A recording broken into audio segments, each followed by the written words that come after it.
First part of the app, it's our jam. It's all about school culture and classroom climate. So when you click in the app on school culture, you'll find two sections, one for school leaders and one for teachers. But there's more.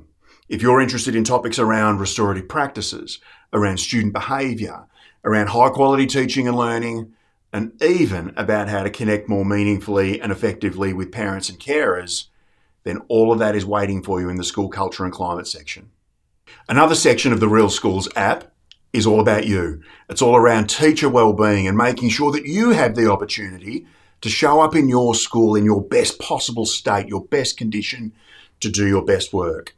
Here's the problem with what we've done with teacher wellbeing in our country is that we've tried to take work that's been done on wellbeing somewhere else and fit it into schools. Nobody has done proper work around what it is that stresses teachers, what it is that teachers are looking for help with.